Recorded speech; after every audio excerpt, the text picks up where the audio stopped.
Hoje a gente vai mergulhar a fundo nas ideias de um livro que fez uma pergunta bem provocadora.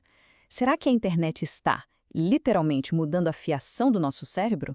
É exatamente isso que Nicholas Carr explora em A Geração Superficial. Para começar, vamos pensar numa sensação que talvez seja bem familiar. Alguém aí já sentiu que a capacidade de focar num livro, sabe, de mergulhar numa leitura, simplesmente sumiu?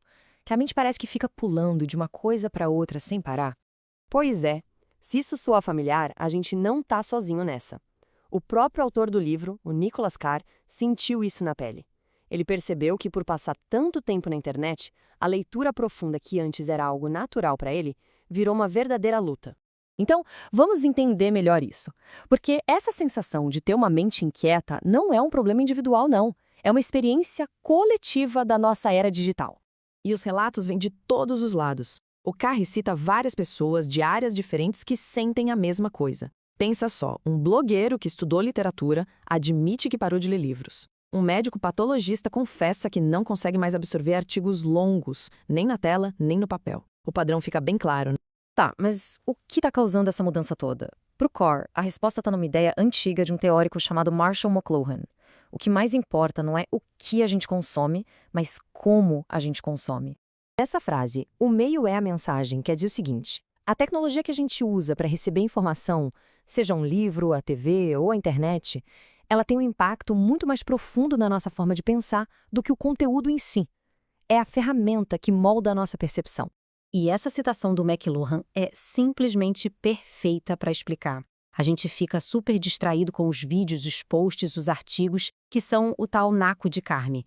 E enquanto isso, a gente nem percebe que a plataforma, o meio, está ali quietinho, treinando a nossa mente para funcionar de um jeito totalmente novo.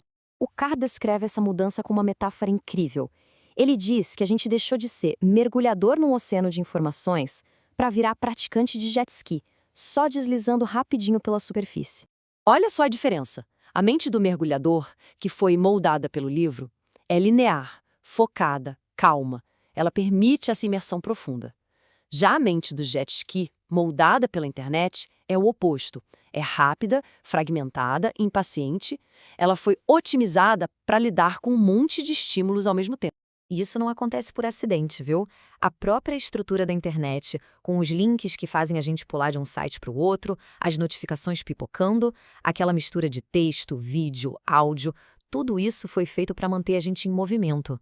Ela recompensa a nossa atenção dividida e não o nosso foco.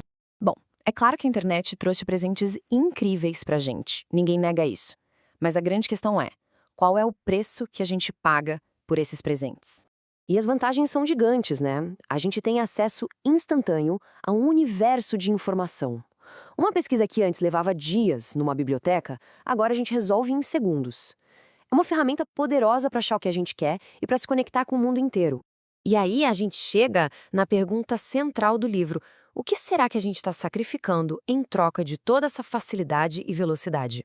E olha, vários estudos já estão dando pistas sobre isso. As pesquisas mostram, por exemplo, que a leitura linear, retinha, sem links, resulta numa compreensão muito maior do que a leitura na web, cheia de links para desviar nossa atenção. O mesmo vale para apresentações só com texto, que a gente tende a absorver melhor do que aquelas com um monte de elementos multimídia brigando pela nossa atenção. E aqui está o pulo do gato. Esse malabarismo mental constante tem um custo.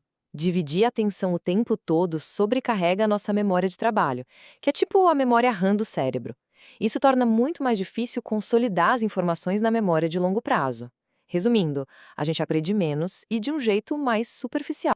Mas o buraco é mais embaixo. A gente não está falando só de uma mudança de hábito. A gente está falando de consequências neurológicas de verdade. O neurocientista Michael Merzenich, que é um dos pioneiros no estudo da plasticidade cerebral, é bem direto sobre isso. Para ele, usar a internet de forma intensa não é algo neutro, tem sim consequências neurológicas, que podem remodelar fisicamente o nosso cérebro. E por que isso acontece? Porque a internet é a ferramenta perfeita para a neuroplasticidade.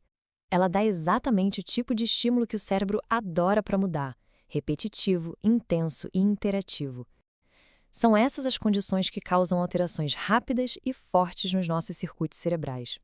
Na prática, a gente está treinando o cérebro para ser excelente em pular de tarefa em tarefa e cada vez pior em manter o foco. E isso tudo nos deixa com uma pergunta final para refletir. Nossos cérebros são plásticos. Eles se adaptam às ferramentas que a gente dá para eles. A mudança vai acontecer de qualquer jeito. A verdadeira questão é: será que somos nós que estamos no controle, escolhendo conscientemente a direção em que as nossas mentes estão evoluindo?